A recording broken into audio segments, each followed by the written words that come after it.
കൊച്ചിയിൽ 10 വയസ്സുള്ള സഹോദരിക്ക് MDMA നൽകി സഹോദരൻ. ലഹരിക്ക് അടിമയായ 12 വയസ്സുകാരൻ രാത്രിയിൽ വീട്ടുകാർ ഉറങ്ങുമ്പോഴാണ് ലഹരി ഉപയോഗത്തിനായി പുറത്തുപോയിരുന്നത്.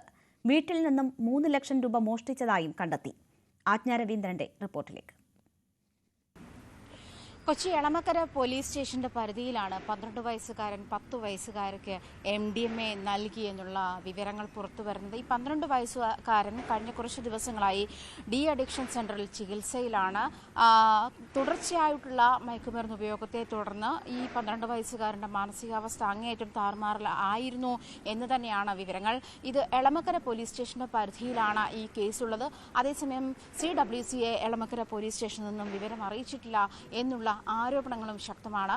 ഈ കുട്ടി കുറേ ദിവസങ്ങളായി രാത്രിയിൽ മാതാപിതാക്കൾ ഉറങ്ങിക്കിടക്കുന്ന സമയത്താണ് പുറത്തുപോയിട്ട് ലഹരി ശേഖരിച്ചു കൊണ്ടുവരുന്നതെന്നുള്ളതാണ് വിവരങ്ങൾ പുറത്തുവരുന്നത്. ഒരു ദിവസം കുട്ടിയെ കാണാതായതിനെ തുടർന്ന് നടത്തിയ അന്വേഷണത്തിനൊടുവിലാണ് നെടുമ്പാശ്ശേരി ഭാഗത്തു നിന്നും കുട്ടിയെ കണ്ടെത്തുന്നതും ലഹരി ഉപയോഗിക്കാൻ വീട്ടിൽ നിന്ന് 3 ലക്ഷത്തോളം രൂപ കുട്ടി പലപ്പോഴായി തട്ടിയെടുത്തിരുന്നതായും രക്ഷിതാക്കൾക്ക് മനസ്സിലായത്. തുടർന്നാണ് കുട്ടിയെ ചോദ്യം ചെയ്തതും കുട്ടിക്ക് വീട്ടുകാർക്ക് ഈ കാര്യം മനസ്സിലായി എന്നതിനെ തുടർന്ന് കുട്ടി അതിക്രമം കാണിക്കുകയും മാതാപിതാക്കളെ ഉപദ്രവിക്കുകയും ചെയ്യുന്ന ഒരു സാഹചര്യം കൂടിയുണ്ടായി.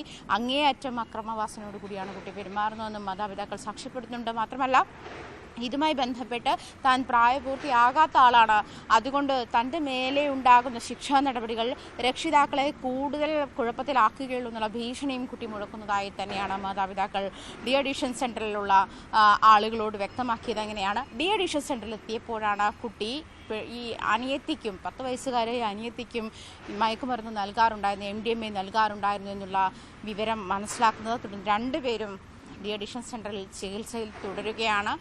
എന്തായാലും ഈ രണ്ടുപേരുടെയും അതായത് മാനസികാരോഗ്യാവസ്ഥ ഗുരുതരമായ നിലയിൽ നിന്നും സാധാരണ നിലയിലേക്ക് തിരിച്ചു വരാൻ തുടങ്ങിയിട്ടുണ്ട് എന്നുമാണ് വിവരങ്ങൾ. പക്ഷേ ഇതിൽ പ്രധാനമായും ചൂണ്ടിക്കാണിക്കുന്ന അപാകത എന്ന് പറയുന്നത് പോലീസ് ഇക്കാര്യം CWCയെ അറിയിച്ചിട്ടില്ല എന്നുള്ള ആരോപണവും ശക്തമാണ്. ആജ്ഞ രവീന്ദ്രന്റെ റിപ്പോർട്ടാണ് കണ്ടത്.